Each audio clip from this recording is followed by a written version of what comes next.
Ponto quente, eu quero agradecer a grande audiência que prestigia o programa Os Pingos nos Is. Agora, Cristiano Beraldo, esse é um tema que movimenta o noticiário e muitas pessoas, inclusive no ambiente político, apostam na inelegibilidade de Jair Bolsonaro. Você entende que essa deve ser a decisão da corte? Olha, se fosse o Brasil um país previsível, a gente leria a lei, avaliaria a circunstância e teria um sentimento de como seria a decisão. Mas o fato é que já não há mais essa expectativa. Com as pessoas que a gente conversa em Brasília, todas elas apostam que o voto do relator será por tornar Jair Bolsonaro inelegível e que esse voto vencerá no julgamento. Só que aí a gente tem que fazer algumas avaliações sobre essa circunstância, sobre este peso político que existe no julgamento de Jair Bolsonaro, assim como houve no julgamento de Deltan Dallagnol. Porque existe o xadrez do judiciário e esse xadrez é jogado cada vez de forma mais pesada. O ministro relator Benedito Gonçalves segundo corre por aí, candidatíssimo à vaga no Supremo Tribunal Federal, que abrirá com a aposentadoria da ministra Rosa Weber, agora no segundo semestre. E aí é preciso entender como fazer gestos, como se transformar naquele candidato ao Supremo que Lula, o presidente que indica, sinta-se confiante o suficiente de que ele pode ligar a qualquer momento, que ele pode conversar a qualquer momento e sobre qualquer assunto com este ministro indicado. Correu aí pela internet um vídeo do ministro Benedito Gonçalves sendo bastante gentil, carinhoso com Lula e Dilma Rousseff, mostrando intimidade com o presidente da República. Então, Benedito Gonçalves é de fato um candidato forte ao Supremo Tribunal Federal. Dito isso, a gente precisa avaliar. É interessante para o Lula que Bolsonaro seja feito inelegível, que esteja de fora das eleições de 26? E essa é uma resposta que a gente deve buscar em dois ambientes. Se fosse na vida real de alguém que estivesse com os pés no chão, olhando de forma pragmática a situação política do Brasil, a gente podia admitir que Lula faria um cálculo de que é melhor ter Bolsonaro como adversário.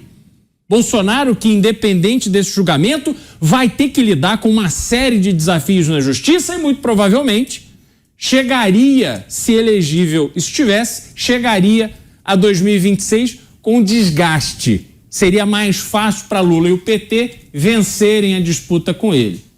Mas Lula vive num mundo encantado, fechado naquele palácio com a dona Janja, e a gente vê claramente que ele está desconectado da realidade, que ele só fala de Bolsonaro, que ele só alimenta essa polarização, mas ele alimenta pelo ódio, não pelo pragmatismo. Então, com este peso, pode ser que haja um entendimento que a forma de sinalizar positivamente, neste momento, é votar para que Bolsonaro se torne inelegível. Então, Bolsonaro poderia ter feito um piquenique, Bolsonaro poderia ter ido ao cinema, Bolsonaro poderia ter feito a reunião que fez com os embaixadores, não importa. A justiça brasileira não se dá mais em cima de fatos e nem da lei. A gente tem acompanhado decisões bizarras das instâncias jurídicas do Brasil.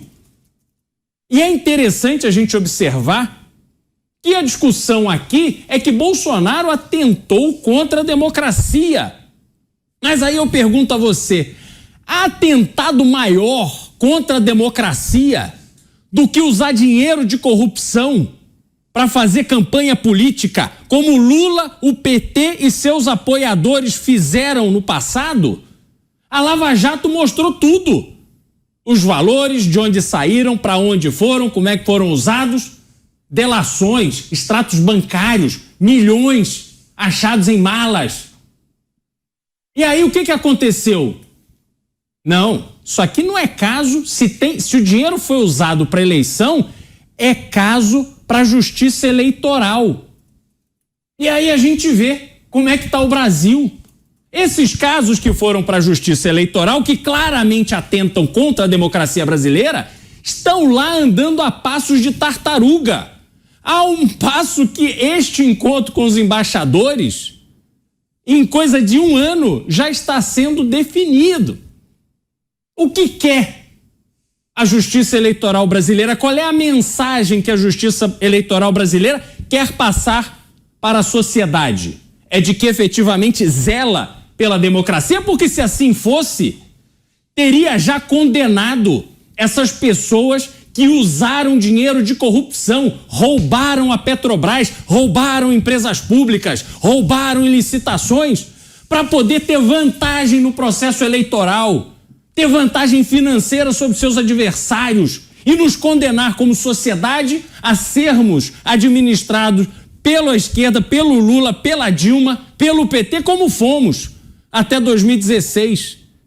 Esse conflito da justiça eleitoral é que decepciona o povo brasileiro e que deveria ser suficiente para que vossas excelências, os ministros, pudessem ter consciência da responsabilidade que têm, não só com o julgamento com base na lei, mas no exemplo que eles devem prestar à sociedade brasileira.